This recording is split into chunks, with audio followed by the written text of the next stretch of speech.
En la tradición bizantina, en los iconos, encontramos objetos no de arte, sino objetos devocionales, en los que el iconógrafo escribió, así se dice, no pintó, escribió sobre un tablón de madera la imagen de Cristo o de la Virgen María o de los santos de su devoción. Y toda persona que tiene el privilegio de poseer un icono establece una relación espiritual con el icono, porque el iconógrafo al escribirlo recibió de Cristo, de la Virgen María o de este o aquel santo la inspiración necesaria para que lo presentara. Se dice que los iconos suelen hablar, claro, hablar calladamente al espíritu, al corazón. Y uno establece también esta relación de devoción y de amor con la imagen de su icono. Bueno, con su icono, porque de suyo la palabra icono ya significa imagen. Les saludo con afecto, agradezco el favor de su atención. Hoy tendré el gusto de presentarle el primer programa de 2 en el que le mostraré diversos iconos de la Virgen María. La selección que ha hecho un servidor consiste en iconos milagrosos, ¿sí? Tienen una tradición de milagros porque ese icono ha intervenido en diversos momentos de la historia en favor de la ciudad en la que se encuentra, en favor de aquel que lo posee. Los milagrosos iconos de la Virgen María, Madre de Dios. Y para presentarlos a usted, hice una selección cronológica, es decir, voy a partir desde los iconos más antiguos que existen en la humanidad, datados desde hace ya 2000 años, hasta los iconos más recientes en nuestro tiempo. ¿Qué es lo que va usted a sacar de este programa si se queda y lo ve? Pues además de conocer estos milagrosos iconos, va usted a conocer mucho de la iconografía de Oriente y de Occidente también. Comencemos entonces por definir qué son los iconos, qué caracteriza a una representación de Cristo, de la Virgen o de algún santo para considerarlo que es un icono. Aquí se lo explico. Los iconos marianos encuentran su origen tras el Concilio de Éfeso del año 431, a partir de que la Virgen María comienza a ser representada en la iconografía cristiana desde el siglo V y se prolongan hasta el siglo XVII, extendiendo la devoción mariana del pueblo bizantino griego al pueblo ruso. Las características de estos iconos, en los que la Virgen aparece hierática y majestuosa, cubierta de un manto llamado homoforion y con su divino hijo entre los brazos, se relacionan con su lugar de origen de veneración o con temas escriturísticos o referentes a alguna festividad, dando así origen a las diversas advocaciones marianas de Oriente, que superando a las de Occidente han sido clasificadas en 4 principales grupos de iconos bizantinos: Theotokos, Eleusa, Odigitria y Platitera. La Theotokos, del griego Madre de Dios o la que da a luz a Dios, suele aparecer sedente con el niño Jesús en su regazo, mirando ambos hacia el frente. El homoforion luce 3 estrellas, una en cada hombro y otra en su frente, símbolos de la Santísima Trinidad, que además refieren su virginidad perpetua antes, durante y después del parto. La Theotokos dio origen al icono del arte románico de la Majestas o Majestad de María. La Eleusa, del griego ternura, conocida también como Glicofilousa, es de origen cristiano copto y presenta la íntima relación entre Jesús y María y el vínculo que los une como madre e hijo. María sostiene al niño mientras él le acaricia el rostro y rodea su cuello o su hombro con al menos uno de sus brazos.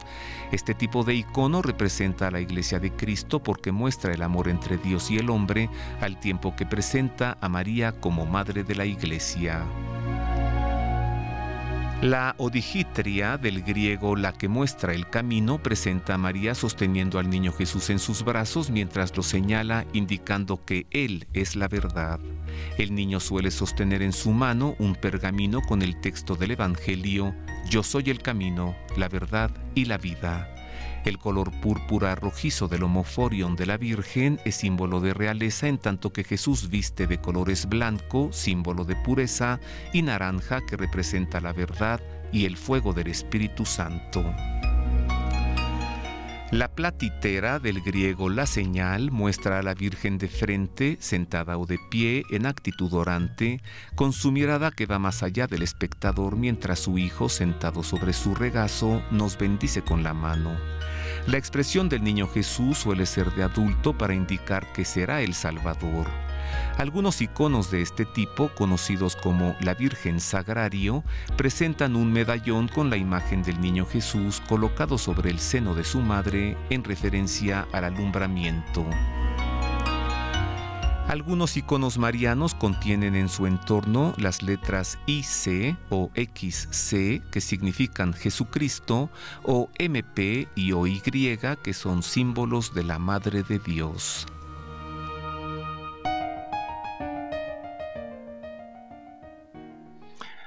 Ya tiene usted una idea de qué son los iconos, ¿no?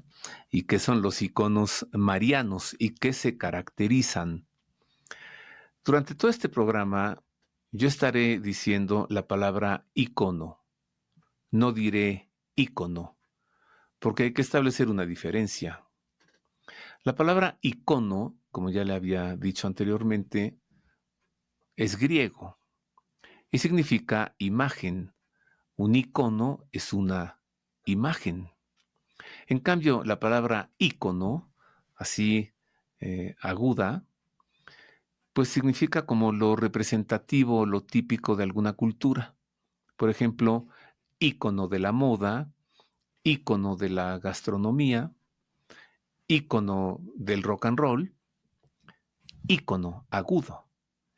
Icono es imagen. Ya lo sé que en México suele decirse ícono, porque esto es lo que sucede en Hispanoamérica. En Hispanoamérica se les dice ícono, pero lo correcto, pues ya les dije, es llamarles correctamente íconos. De los millares de iconos que encontramos en nuestro mundo, 4 de ellos son atribuidos a la mano de San Lucas, porque una tradición ancestral asegura que el evangelista San Lucas hizo 4 iconos teniendo a la Virgen María frente a él como modelo. De estos 4 iconos lucanos, así se les llama, o de tradición lucana, 2 de ellos muestran a la Virgen María con su divino Hijo en brazos, y 2 no, solamente la Virgen María solita. Le digo esto porque le presentaré enseguida el primero de estos iconos. Es atribuido a la mano de San Lucas, por lo tanto, pues está datado pues en hace 2000 años, ¿no? Y se encuentra actualmente al interior de la Basílica de Santa María la Mayor, en la ciudad eterna, en Roma. El Papa Francisco solía acudir a dejarle unas flores cuando iba de viaje o cuando regresaba. El Papa León XIV, también iniciando su pontificado, acudió y se postró ante este icono, al que se le llama la Salus Populi Romani, que significa la salud del pueblo de Roma o el bienestar del pueblo romano, atribuido pues a la mano de San Lucas. El icono mariano de la Salus Populi Romani, atribuido al evangelista San Lucas, es el centro de la Basílica de Santa María la Mayor en Roma y el fin para el que fue edificada. Durante siglos estuvo en el altar mayor hasta que el Papa Pablo V edificó la Capilla Borghese o Capilla Paulina en la que reposa su cuerpo para entronizar sobre el altar mayor el icono de la santa patrona de la urbe. escrito sobre un tablón de madera de cedro de 117 por 79 centímetros, con marco de bronce incrustado por amatistas. El sagrado icono presenta a la Virgen Madre de Dios ataviada con túnica de color púrpura y cubierta con un maforion azul oscuro con filetata dorada y una gran cruz al centro. Ella no mira al espectador, pues dirige su mirada al horizonte, hacia el pueblo de Dios. Su mano derecha, que porta el anillo de sus desposorios con San José y que muestra con 3 de sus dedos la Trinidad Santa de Dios y con los otros 3 hace mención a las naturalezas divina y humana de su tierno niño, está posada elegantemente sobre su mano izquierda, en la que sostiene un fino pañuelo de color azul cielo. El niño Jesús, descansando sobre el brazo izquierdo de su madre, con su mano derecha extendida hacia el frente, anuncia, uniendo sus dedos pulgar y anular, que habrá de resucitar al tercer día. Ataviado con una túnica que en su color dorado alude a su divinidad, dirige confiado su mirada hacia su madre, sosteniendo con su mano izquierda las Sagradas Escrituras. La Virgen Salus Populi Romani ha obtenido varios milagros para su ciudad y para los romanos, como el fin de la peste del año 590, cuando el Papa San Gregorio Magno convocó a una jornada de oración con el sagrado icono en solemne procesión por las calles de Roma, hasta que vio al arcángel San Miguel, enviado por la Virgen María, sobrevolar la ciudad y posarse sobre el antiguo mausoleo del emperador Adriano, envainando la espada, en señal de haber puesto fin a la peste. La victoria en la batalla de Lepanto, por la que imploró el Papa San Pío V orando ante el sagrado icono en 1571, y el fin de la pandemia de cólera de 1837 en atención a los ruegos del Papa Gregorio XVI. El 27 de marzo de 2020, el icono fue trasladado a la Plaza de San Pedro para estar presente en la bendición Urbi et Orbi con motivo de la pandemia por coronavirus. El Papa Gregorio XVI coronó el venerado icono en 1838. El Papa Pío XII lo volvió a coronar en 1954 y en 2018 fue restaurado por el Laboratorio de los Museos Vaticanos. En la ciudad eterna, la ciudad de Roma, al interior de la Basílica de Santa María la Mayor, el icono de la Salus Populi Romani, que tantos favores ha obtenido de su divino Hijo, pues a beneficio del pueblo de Roma y de los romanos, desde siempre, hasta hoy también.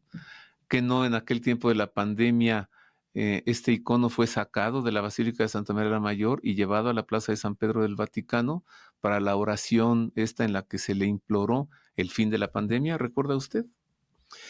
Salgamos ahora de Roma y vámonos a Polonia, porque ahí se encuentra otro icono atribuido también a la mano del evangelista San Lucas. En este icono también la Virgen María aparece con su divino Hijo en brazos y es conocido como Nuestra Señora de Czestochowa. Tiene unos tajos en el rostro hechos por un militar durante una invasión sueca, me parece, pues que quiso destruir el icono con su bayoneta. Y en todas las ocasiones en las que se ha querido restaurar para eliminar estas cicatrices, digamos, vuelven a aparecer. Parece que la Virgen María quiere mostrarse así, ultrajada, ¿no? Para nosotros nunca será algo así. Vamos pues hasta Polonia para presentarle a usted el icono de Nuestra Señora, la Virgen de Czestochowa. Atribuido a la mano de San Lucas, el icono de la Virgen María Królowa Polski o María Reina de Polonia es reconocible por las 2 cicatrices que cruzan la mejilla derecha del rostro de la Virgen y por la túnica y el maforion decorados con flores de lis. El icono de la Virgen de Czestochowa encuentra su origen en Jerusalén, donde fue hallado por Santa Elena, madre de Constantino, en las excavaciones que practicó en el Valle del Gólgota y en varios sitios de Judea en rescate de los santos lugares, y de donde lo llevó consigo junto con otras reliquias de la pasión y muerte de Jesucristo a Constantinopla, donde estuvo por 500 años para luego ser trasladado al castillo de Belz en Ucrania, donde permaneció 600 años, hasta que en 1382, tras el asedio de los tártaros al castillo, a fin de salvaguardar la imagen de subsecuentes invasiones tártaras, el príncipe Vladislav de Opole lo confió a los monjes paulinos de la Orden de San Pablo I Eremita para ser entronizado en su santuario en la colina de Jasna Góra, en Częstochowa, Polonia. Escrito sobre un tablón de madera de 122 por 82 centímetros, el sagrado icono muestra a la Virgen Madre de Dios dirigiendo su mirada al espectador para presentarle con su mano derecha a su divino Hijo, quien es el camino, la verdad y la vida, reposando en su brazo izquierdo. El niño Jesús, que sostiene el libro de los Evangelios con su mano izquierda, con la derecha bendice a quienes oran ante él mientras dirige una mirada serena hacia su madre. Ambas figuras irradian nimbos de oro. Las cicatrices en el rostro de la Virgen María fueron causadas por vándalos husitas, seguidores del cismático Jan Hus, precursor del protestantismo, condenado por herejía en 1415 por el Concilio Ecuménico de Constanza.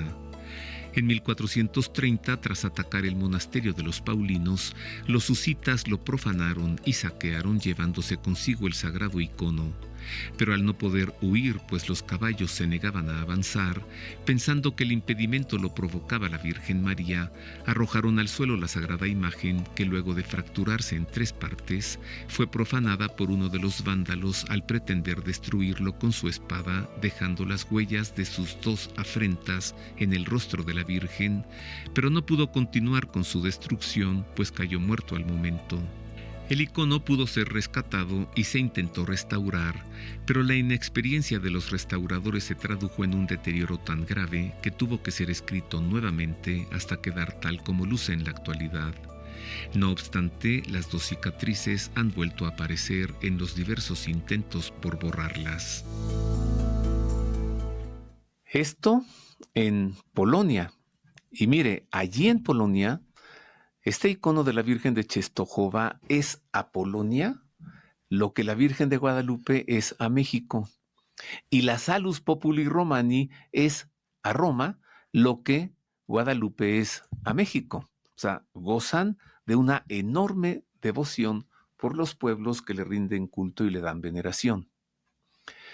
Vayamos a conocer a otro icono más atribuido a la mano de San Lucas. En este tercero, la Virgen María aparece sin su hijito en sus brazos, sin Cristo en su regazo, y se le llama Nuestra Señora de Filermo, porque parece ser que, pues no parece ser, en Filermo los caballeros hospitalarios de la Orden de Malta entraron en posesión de él. Luego lo llevaron con ellos a la isla de Malta. Luego lo sacaron de Malta. Bueno, ¿para qué le digo más? Ya lo verá usted enseguida. Este icono de Nuestra Señora de Filermo ha tenido un extenso peregrinar por diversos lugares del mundo. Actualmente se localiza en la República de Montenegro y aunque pertenece a los caballeros de la Orden Hospitalaria de San Juan de Jerusalén, de Rodas y de Malta, pues el gobierno de la República de Montenegro pues no quiere regresarlo.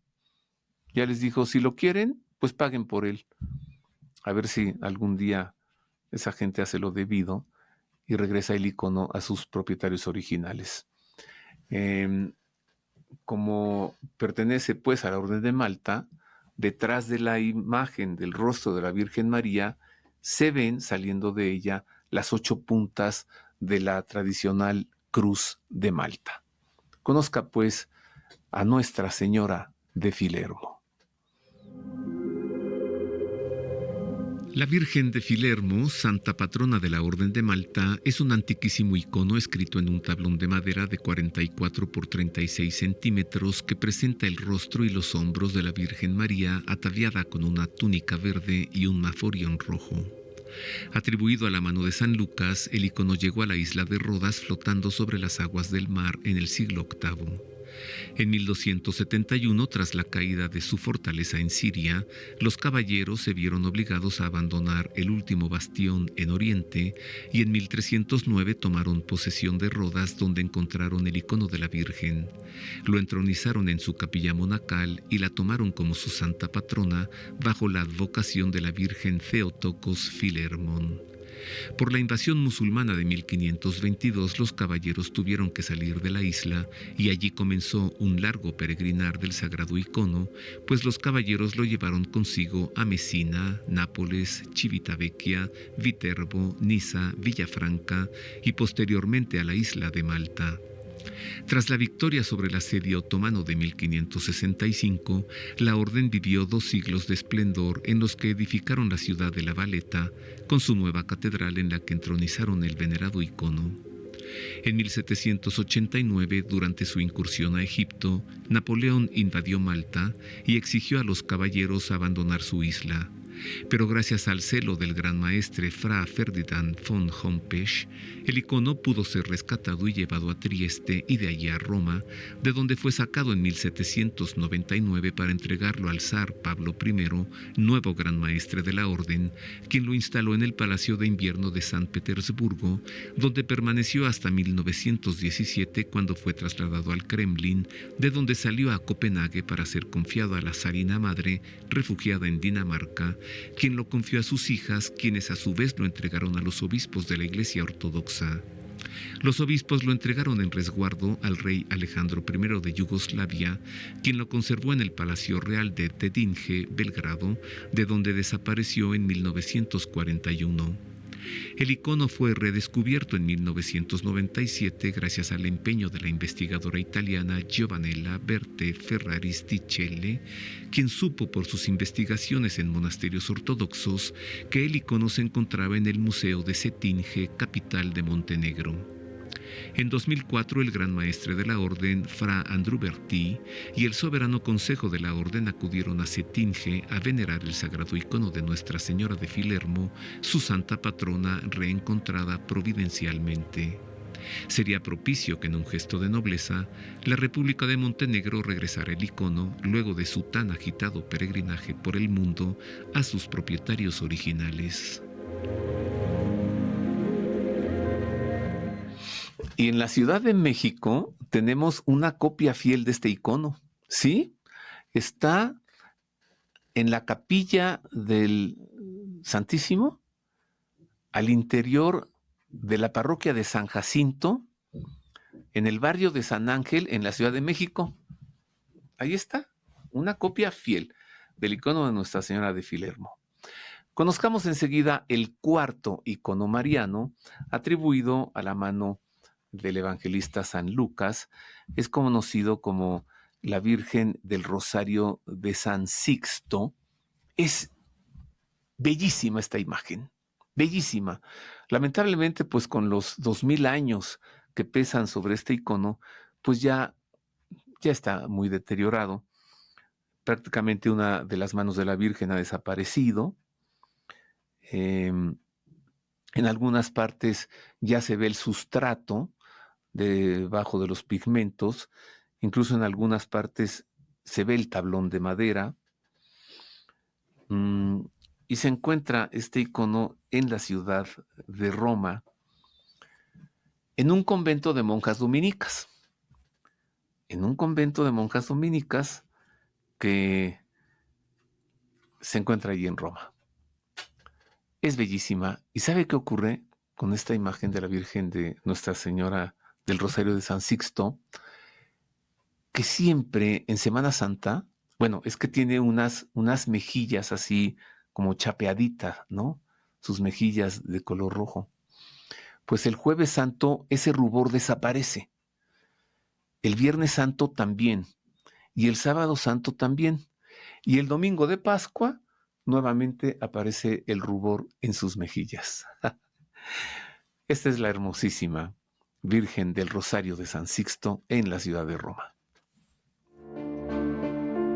Uno de los más antiguos iconos marianos que se veneran en Italia se remonta a los primeros siglos del cristianismo y se conserva en la capilla del convento de Santa María del Rosario en el Monte Mario, la colina más alta de Roma. Originalmente estuvo en la Basílica de San Demetrio en Tesalónica, Grecia, desde el siglo V, de donde se trasladó a Constantinopla y luego a Roma, a un monasterio que se convirtió en uno de los primeros santuarios marianos de la urbe gracias al icono, del que se aseguraba que milagrosamente palidecía el rostro de la Virgen María cada año, del Jueves Santo al Sábado Santo, y que a partir del Domingo de Pascua recuperaba su colorido. Escrito sobre un tablón de madera con la técnica de encáustica antigua, mide 71,5 por 42,5 centímetros y presenta a la Virgen María en el tipo de agios soritiza, sin el niño Jesús, solamente ella con su cuerpo ladeado y con sus manos levantadas en actitud orante. Bajo un maforión oscuro, el rostro de la Virgen Madre de Dios luce bellísimo. De nariz fina y recta, con boca dulce y caprichosa, de la que parece salir un beso que ruboriza sus mejillas y barbilla, y por debajo de sus espesas cejas, con sus grandes ojos fija su mirada en el espectador para asegurarle que ella es su intercesora en el cielo. A mediados del siglo XX, el icono fue sometido a una restauración que permitió conocer el motivo por el que solamente es posible ver el rostro de la Virgen, pues una intervención practicada en el siglo XVIII comprometió el resto de los pigmentos. En efecto, solo se aprecian las formas antiguas en el rostro, mientras que el resto de la imagen se presenta muy estropeado, pues en la restauración antigua se quiso repintar la imagen mediante una técnica que consistió en aplicar pintura sobre una preparación de cera, yeso y cola, pero como la témpera no se adhería a la pintura, el restaurador la fue eliminando hasta que llegó al estrato original. Se salvó de la furia restauradora el óvalo de la cara, tal vez por su gran belleza, o porque gracias a la gran veneración que se le profesaba, el restaurador ya no se atrevió a eliminar también el rostro.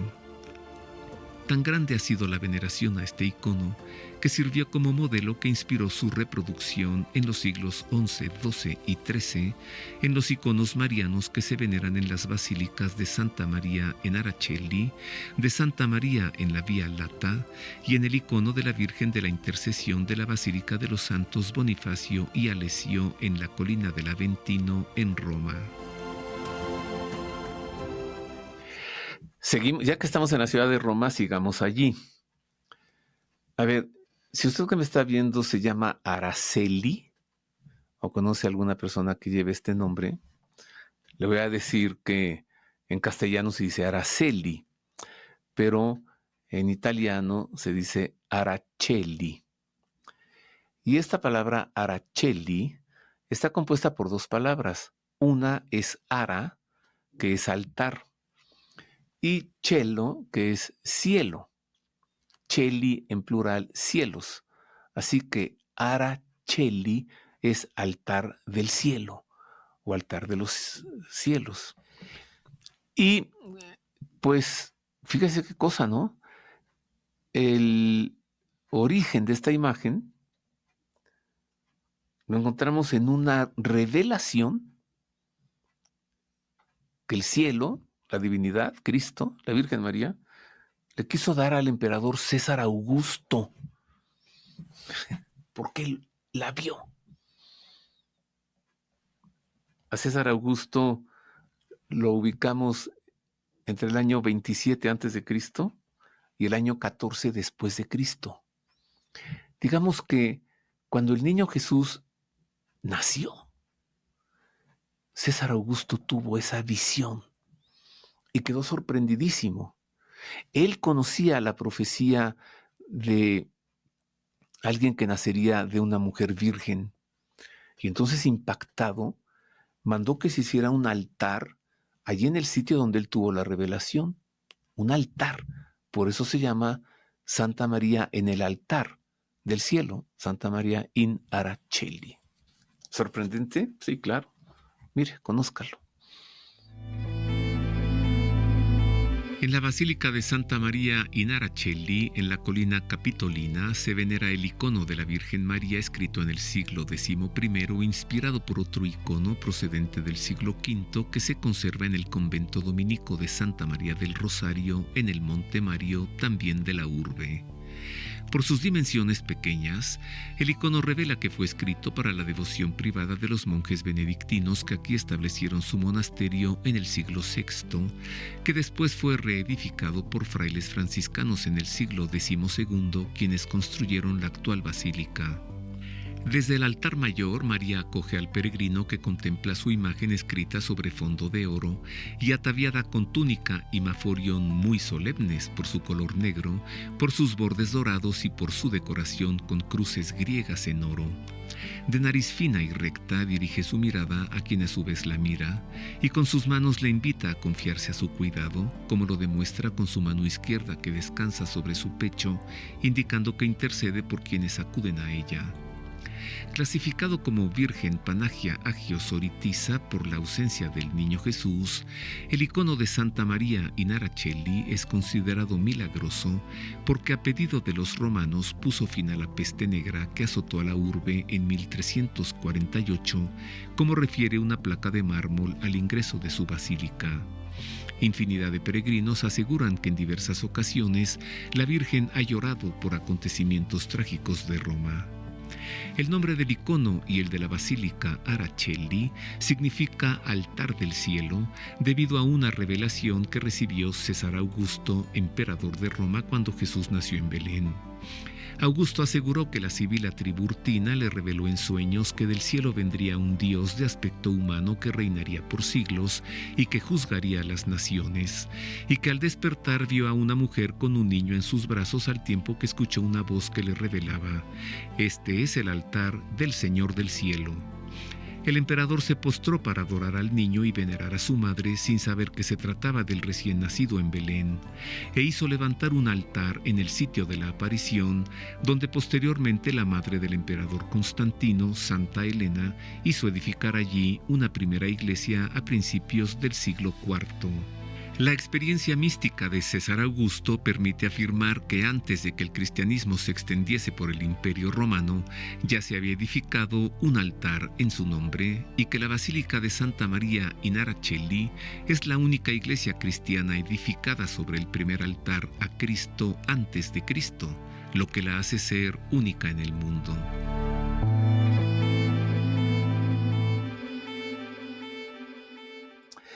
Pues ya que estamos en Roma, sigamos allí, porque como usted ha visto, el icono de Santa María in Araceli está inspirado en el icono de Nuestra Señora del Rosario de San Sixto, y no es el único, hay otro también. Es el icono conocido como Fuente de Luz y Estrella del Mar.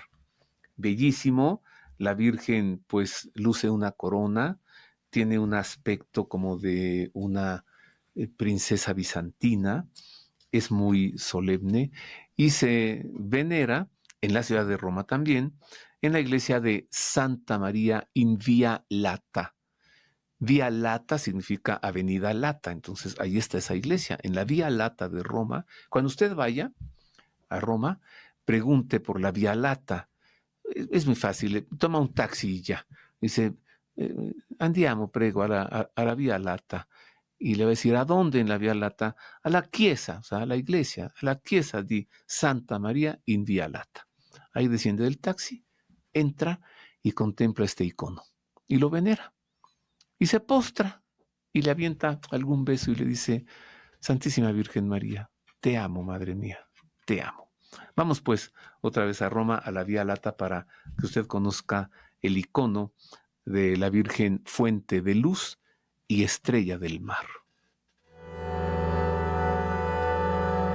En la Basílica de Santa María in Via Lata, sobre la Vía del Corso de Roma, se conserva el icono mariano de estilo bizantino, aunque escrito en el siglo XII, inspirado en el icono del siglo V que se conserva en el convento de dominicas en el Monte Mario de la urbe.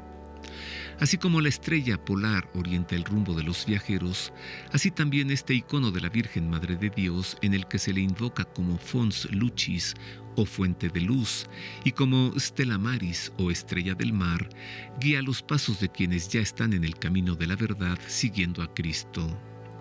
Entronizado en el centro del altar mayor, el sagrado icono, escrito sobre un tablón de madera, presenta a la Virgen María sin el niño Jesús como Agios Soritisa y también como abogada con la mano izquierda a la altura del pecho y la mano derecha alzada hacia el espectador, expresando su papel de intercesora. A diferencia de los dos iconos de este modelo que le preceden, el de Santa María en la Vía Lata se muestra muy decorado, con filetata dorada en el maforión que la cubre y en las mangas de su túnica, ambos de color negro y detallados con estrellas, con un medallón dorado y con 3 cruces, 2 cercanas a sus hombros a la altura del pecho y una más en la frente en alusión a su virginidad perpetua, todos en hoja de oro, al igual que la diadema que cubre su frente, decorada al pincel con piedras preciosas. No solo la ropa es más rica en detalles, sino que ella misma aparece con algunas joyas, pues lleva aretes y un anillo en el dedo anular de su mano izquierda. Su hermoso rostro, animado y casi sonriente, que dirige su mirada al cielo en acción intercesora, lo destaca un nimbo de oro. A la altura de sus hombros, 2 flores doradas de 8 pétalos recuerdan que su hijo es de naturaleza divina y que de ella tomó su naturaleza humana. Otra característica de este icono mariano es que lleva escrito en latín el título de su devoción, Fons Lucis Stella Maris, cosa que no ocurre con cualquier otro icono mariano, así como la firma de su autor, que salió a la luz durante su más reciente restauración del siglo XX, un cierto Petrus difícil de identificar. La basílica que alberga este icono encuentra sus orígenes en una capilla sobre la que el Papa Sergio I hizo construir una iglesia en el año 700, que 300 años después fue reemplazada por la iglesia medieval que posteriormente se remodeló bajo el pontificado de Alejandro VII en el esplendoroso estilo barroco que actualmente luce. El icono de la Virgen, fuente de luz y estrella del mar, digámoslo en su lengua adecuada, Fons Lucis Stella Maris. Fons Lucis, fuente de luz, Stella Maris, estrella del mar. ¿Seguimos en Roma? Seguimos en Roma. Vámonos ahora a conocer un icono muy bello también. Se encuentra en la iglesia basílica de San Alessio, en la parte alta de la colina del Aventino, y pues se le llama así, la Virgen de la Intercesión, porque intercede ante Cristo, por quien se lo pide, y también se le llama la Virgen de San Alessio, por la basílica que lo contiene y lo resguarda. Le presento, pues, enseguida, la Virgen de la Intercesión o de San Alessio, en Roma. En la colina del Aventino, entre el río Tíber y el valle del Circo Máximo, en Roma, se encuentra la Basílica de los Santos Bonifacio y Alessio, donde se venera el icono de la Virgen María, escrito en el siglo XIII, inspirado por el icono del siglo V de la capilla del convento dominico de Santa María del Rosario, en el Monte Mario de Roma, que es el icono mariano más antiguo de la urbe. Conocida también como Virgen de San Alessio por la iglesia que lo contiene y Virgen de la Intercesión por la expresividad de la imagen mariana que invita a quien la mira a acogerse a su protección, este sagrado icono se escribió al temple sobre un lienzo de tela que se pegó a un tablón de madera de cedro de 70 por 40 centímetros. La Virgen aparece sin el niño Jesús, lo que la hace ser una Agios Soritisa en la clasificación de los iconos marianos. En su postura luce levemente ladeada, en 3/4 de perfil y ligeramente inclinada como queriendo acercarse a quien la observa para invitarle a acogerse a su protección. Su mano izquierda, extendida por debajo de su pecho, parece mostrar al Hijo que ha inhabitado su seno virginal desde la encarnación hasta la natividad, en tanto que con su mano derecha, con la palma dirigida al cielo, parece indicarle al espectador que como su Hijo procede de lo alto, ella tiene potestad para presentarle sus ruegos como intercesora que es. Su rostro fino, embellecido por un leve rubor, de nariz larga y recta, con boca pequeña aunque de labios ligeramente gruesos, voltea hacia el espectador, a quien ella dirige la mirada serena de sus grandes ojos almendrados, oscuros e inquietantemente penetrantes. Su túnica, de color vermellón oscuro, al igual que el maforion que cubre su cabeza y sus hombros, lucen bellamente decorados con bordes de oro en las mangas de la túnica y en el contorno del velo que cubre su cabeza, de la que emana el resplandor de un nimbo de oro. Una discreta diadema y un medallón dorados ponderan discretamente su serena majestad.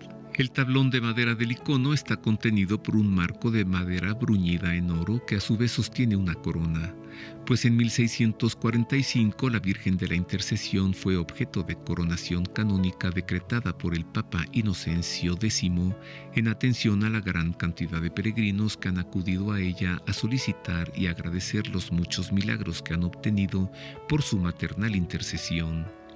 En los talleres del Instituto Superior para la Conservación y Restauración de Roma se concluyó en 2015 una intervención al icono a fin de devolverle su antiguo esplendor. Así que allí en la colina del Aventino, entre el río Tíber y el Circo Máximo, donde estuvo el Circo Máximo de Roma, porque pues ahora ya prácticamente solo queda el sitio, ¿no? Allí en la colina del Aventino, en la Basílica de San Alessio, allí el bellísimo icono de la Virgen de la Intercesión, también, como usted ya se dio cuenta, inspirado en el icono de la Virgen del Rosario de San Sixto. Dejemos Roma. Vayámonos ahora a Rusia. En Rusia se conserva y se venera un icono de grandes dimensiones. Este icono es a Rusia lo que la Virgen de Guadalupe es a México. Es además muy admirado por los iconógrafos, por los iconólogos, o sea, por la gente que escribe iconos o por la gente que estudia los iconos. Se llama la Virgen de Vladimir. ¿Quién no lo conoce? ¿Quién no ha visto alguna vez? Aquí la tengo en mi libro, mire. Ahorita se la muestro. Bueno, ya la verá usted enseguida. ¿Quién no ha visto alguna vez esta imagen tan bella? La Virgen de Vladimir fue declarada Madre de Rusia, así nomás. Bueno, la Virgen de Guadalupe, Reina de México y Emperatriz de América, la Virgen de Vladimir, Madre de Rusia. Y pues se conserva en Moscú.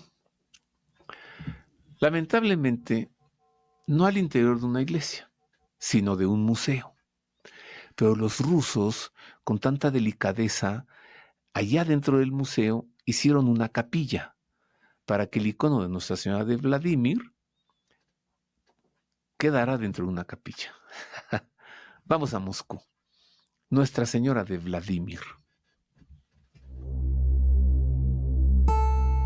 El icono de la Virgen de Vladimir o Vladimirskaya encuentra su origen en Constantinopla, de donde en 1131 fue llevado a Kiev como un obsequio del patriarca de Constantinopla, Lucas Crisoberges, al príncipe Kiev Yuri Dolgoruki. La sagrada imagen recibió el nombre con el que es mundialmente conocida en el año 1154, cuando el príncipe San Andrei I, San Andrei Bogolyubsky para la Iglesia Ortodoxa, lo llevó de Kiev a la ciudad de Vladimir, capital del Principado de Vladimir Suzdal, donde se entronizó en la Catedral de la Dormición de la Madre de Dios, catedral que el mismo San Andrei hizo edificar y dedicar a la Virgen María, proclamada como santa patrona del territorio de Vladimir. Escrito sobre fondo dorado en un tablón de madera de tilo de casi 3 centímetros de grosor, el sagrado icono obedece a la clasificación de las vírgenes eleousas o de la ternura, pues recibe la caricia de su divino Hijo, quien con su brazo izquierdo envuelve el cuello de su madre para traerla hacia él a fin de juntar las mejillas de ambos. La madre, por su parte, con su brazo izquierdo sostiene a Jesús niño, al tiempo que con su mano derecha lo presenta al espectador, hacia quien ella dirige su mirada con evidente orgullo maternal.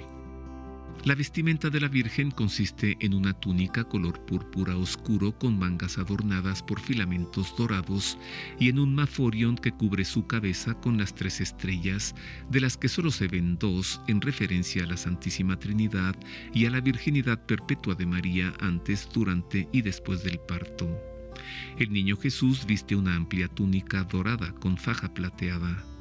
Una característica única que permite identificar fácilmente al icono de la Virgen de Vladimir es que es visible la planta del pie izquierdo del niño Jesús que luce replegado sobre el vientre de su madre. El icono, que mide 107 por 70 centímetros, ha sido sometido a 4 intervenciones que tuvieron por objeto su embellecimiento. La primera a inicios del siglo XIII, la segunda a principios del XV, la tercera en el año 1514 y la cuarta en 1896. Está bien documentado que la segunda intervención fue hecha personalmente por el iconógrafo Andrei Rublev. La Virgen de Vladimir fue declarada Madre de Rusia por los milagros con los que ha liberado a su pueblo de ataques e invasiones en 1395, 1451 y 1480. En memoria de estos 3 milagros, la Iglesia Ortodoxa rusa la celebra 3 veces al año: el 3 de junio, el 6 de julio y el 8 de septiembre, fechas en las que es sacada de su capilla en la Galería Tretiakov de Moscú, donde se conserva desde 1930 bajo condiciones especiales de conservación. En Rusia, en Moscú, el icono de Nuestra Señora de Vladimir, declarado Madre de todas las Rusias. Salgamos ahora de Rusia, volvamos a la ciudad eterna, a la ciudad de Roma. Le invito, vamos al barrio que se llama el Trastevere. Este nombre, Trastevere, significa atrás del Tíber, del río Tíber. El río Tíber cruza la ciudad de Roma. Y en italiano al Tíber le dicen Tevere, el río Tevere. Así que Trastevere, pues es atrás del Tíber, atrás del Tevere. Ahí hay un barrio que es muy bello y donde se encuentran, pues, las mejores trattorías de Roma, donde uno puede ir a cenar al mangiare, pues realmente exquisito. Mire, en Roma, lo más barato es una pizzería. Luego le sigue una trattoria, ya tiene algunos platillos, no, muchos platillos. Y luego le sigue el ristorante. El ristorante es de lujo, con manteles las mesas, con copas de cristal, con meseros bien ataviados, ¿no? Eso es un ristorante. La trattoria, pues es más sencilla, más típica, más folclórica, más popular también. Pues las mesas sí tienen manteles de tela, pero de esas de cuadritos, ¿no? Muy italianos. Y los meseros, pues no se ponen una corbatita, están más sencillos. Suele estar siempre el dueño de la trattoria en la caja, la señora allí coordinando, y los hijos son los meseros, son las trattorías.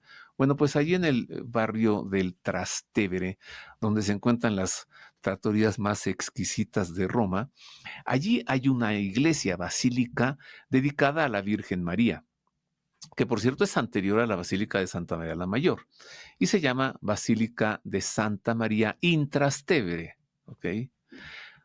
Pues al interior, además de que hay en el ábside unos mosaicos esplendorosos que presentan diversos momentos en la vida de la Virgen María, impresionantes esos mosaicos.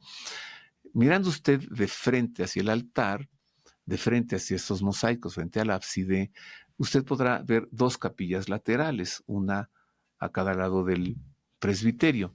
Bueno, pues en la capilla de su izquierda, diríjase usted, suba unas escaleras y allí usted verá el icono también de grandes dimensiones que se llama Nuestra Señora de la Clemencia. ¿Por qué de grandes dimensiones? Hombre, pues porque mide 1,64 m por 1,16. Pues más o menos la estatura de una persona, ¿no? 1,64 por 1,16. La Virgen María luce esplendorosa. Parece una reina bizantina. Está sentada y a su hijo lo sostiene en su regazo. El niño Jesús está sentado en las piernas de su madre. Ella está sentada en un trono porque ella es reina. Y ella, a su vez, es trono para su hijo. Su hijo está sentado en el trono que es su madre. Y ella es reina porque su hijo es rey. No más. Y resguardan la escena, como suele suceder en muchos iconos marianos, el arcángel Miguel y el arcángel Gabriel. Vamos pues a que usted conozca el icono de la Virgen de la Clemencia en Roma. El arte bizantino absorbe los cánones del arte antiguo tardío de Roma, que en sus expresiones artísticas se arrodilla ante Constantinopla, entregando a la historia formas y rostros solemnes en la pintura. La Basílica de Santa María in Trastevere custodia una huella de esta transición, que es el icono de la Virgen conocido como Madonna de la Clemenza o Virgen de la Clemencia. Escrito sobre un tablón de madera con la arcaica técnica de la encáustica, que utiliza a la cera como aglutinante y como capa protectora que le confiere a los pigmentos un brillo adicional, el icono presenta a la Virgen María en un trono y sobre sus rodillas reposa sentado el Hijo de Dios. El rostro y el aspecto de María recuerdan el porte de una soberana bizantina. Es una de las imágenes más preciosas del cristianismo, además de ser única en su género por sus imponentes dimensiones de 164 por 116 centímetros. La Virgen Madre de Dios luce hierática y coronada y recubierta de piedras preciosas y de perlas. Por su disposición parecería casi de pie, aunque en realidad está sentada, y sobre sus rodillas con su mano izquierda sostiene al niño Jesús, con la particularidad de encontrarse en la misma línea vertical de su madre, quien de esta manera se convierte en un trono para él. María, sentada en un trono, se hace trono para su hijo. El atuendo de la Virgen es el de una reina, similar al ropaje de la emperatriz bizantina Teodora, representada en los mosaicos de la iglesia de San Vital en Rávena, Italia. En el icono, María luce como reina porque ella es la madre del Rey del universo y es reina del cielo. El ropaje del niño Jesús es de tonalidad púrpura, al igual que el de su madre, color que simboliza autoridad regia, y los restos del oro que alguna vez cubrió en este icono el manto que él sostenía en su mano derecha hace referencia a su divinidad. En la mano izquierda, Jesús sostiene el rollo de las Sagradas Escrituras. Detrás de la Virgen Madre de Dios, los arcángeles San Gabriel y San Miguel protegen con sus manos al Divino Niño y a su Sagrada Madre. Los cuatro lucen nimbos de oro que simbolizan la irradiación de la luz divina, pues viven en la intimidad de Dios. La sagrada imagen de la Virgen de la Clemencia es considerada milagrosa por la multitud de favores y milagros que ha obtenido en beneficio de los fieles, como la sequía de tiempos inmemoriales a la que puso fin luego de que el icono fue llevado en procesión por las calles de la urbe, implorando el milagro, y al término de la procesión sobre Roma cayó una gran tormenta. Ahora salgamos de Roma. Ahora vayámonos a un lugar único en el mundo. Es el Monte Athos. En la parte alta del Monte Athos hay 20 monasterios ortodoxos. El Monte Athos está en Grecia, pero es como un país dentro de otro país. Así como la Santa Sede, o el Vaticano, si quiere llamarle así. Así como la Santa Sede es un país y está dentro de otro país, que es Roma, y así como la Ciudad del Vaticano está dentro de otra ciudad, que es la ciudad de Roma, y que goza de extraterritorialidad, algo así sucede con el Monte Athos, donde está una nación, que es la República Monástica del Monte Athos, dentro de otra nación, que es Grecia. Bueno, pues allí hay 20 monasterios, todos habitados por monjes. No hay mujeres allí, puros varones. Bueno, en uno de estos 20 monasterios, en el monasterio de Hilandar, se encuentra un icono. Es que el milagro es maravilloso. Mire, uno de los padres de la iglesia, de nombre Juan Damasceno, Damasceno significa de Damasco, Juan de Damasco o Juan Damasceno, que defendía las imágenes, los iconos durante la persecución iconoclasta, como un castigo para que dejara de escribir en favor de las imágenes. El emperador lo hizo públicamente. Qué horror. En la plaza de la ciudad le amputaron una mano a Juan Damasceno. Villa. Y su mano quedó colgada allí para escarmiento de todos los que defendían las imágenes sagradas. Bueno, pues ahí va Juan Damasceno ante un icono para pedirle el milagro de que le restableciera su mano para poder seguir escribiendo acerca de la fe. Pues al día siguiente tenía su mano restablecida perfecta como si nada. En agradecimiento, él mandó a hacer una mano de plata y la colocó en el icono a manera de exvoto. Ese icono, con la mano de plata, el exvoto de San Juan Damasceno, se encuentra en el monasterio Hilandar del Monte Athos. Se han hecho varias copias de este icono, ¿no? En donde ya no está la mano de plata, sino pues ya simplemente escrita o pintada. Y se le ha llamado, pues sí, la Virgen de las Tres Manos. En el siglo VIII, durante el movimiento iconoclasta que destruyó tantas imágenes sagradas, un hombre llamado Juan, originario de Damasco y por ello conocido como Juan Damasceno, empeñosamente defendió la veneración de los iconos sacros. Pronto se hicieron presentes las persecuciones y fue difamado por el emperador iconoclasta León III Isáurico, gobernante del año 717 al 741, quien lo calumnió ante el califa de Damasco, acusándolo de haber entregado los planos de su ciudad al enemigo. En consecuencia, el califa lo hizo aprender y ordenó que se le amputara la mano derecha en una ejecución pública de la sentencia y que fuese exhibida en el mercado de la ciudad. Era el año 717. Luego de tal oprobio y tan terrible castigo, Damasceno acudió a orar ante el icono de la Virgen Madre de Dios y le suplicó que le obtuviese del Señor el milagro de restituirle su mano. Esa mano con la que tanto había escrito en defensa de la fe y en denuncia de la iconoclasia.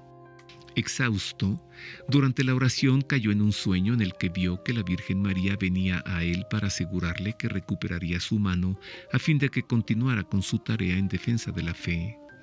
Al despertarse, Juan vio su mano colocada en su antebrazo, sana y completamente intacta.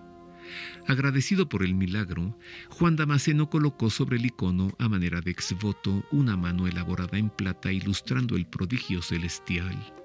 A golpe de vista, el icono presenta tres manos, las dos de la Virgen María y la colocada por Juan, resultando en una imagen que provocó la expresión popular de llamarla en griego Virgen Trigerousa o Virgen de las Tres Manos.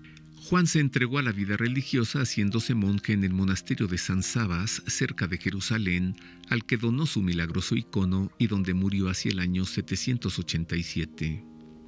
Tras la muerte de Juan Damasceno, el obispo de Mar Saba trasladó el icono a un monasterio de Serbia del que luego fue rescatado durante una de las invasiones musulmanas, confiándolo a la protección de la Virgen María. El icono fue atado a un asno que llegó por sí solo a la ciudad del Monte Athos. Al llegar, los monjes recibieron el icono sorprendidos por su misteriosa procedencia y lo entronizaron en la capilla del monasterio de Quilandaro, donde permanece hasta ahora.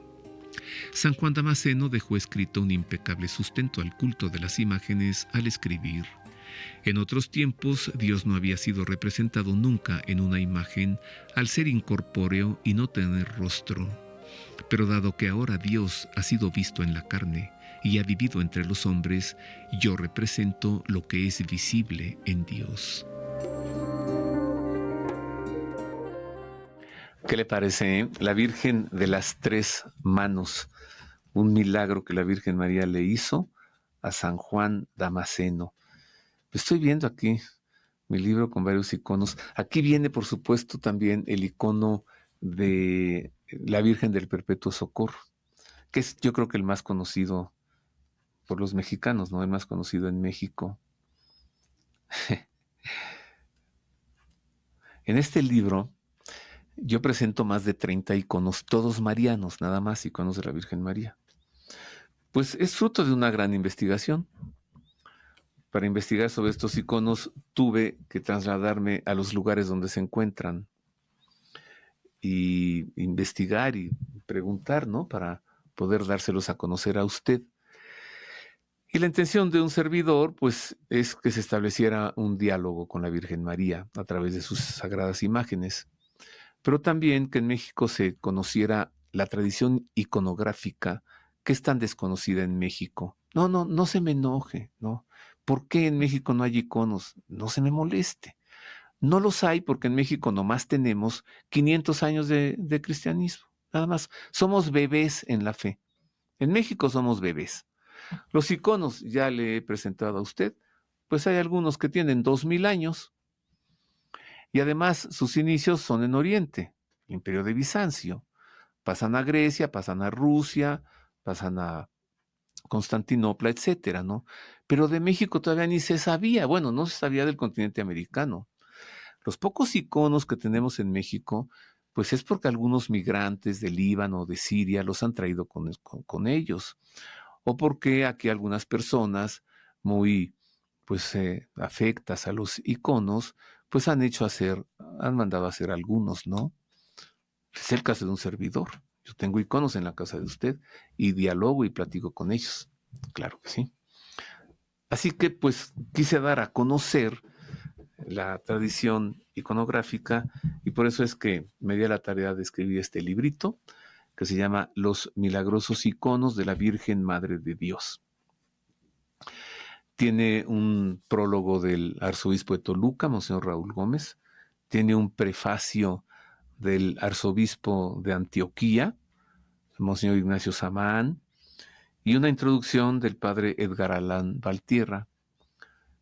Y él escribe: por primera vez en nuestro país tenemos un libro mariano de iconos, con un uso indiscutiblemente ecuménico, pues puede ser leído con total confianza por católicos y ortodoxos, cumpliendo cabalmente con los requerimientos bíblicos, dogmáticos, pastorales, históricos y devocionales.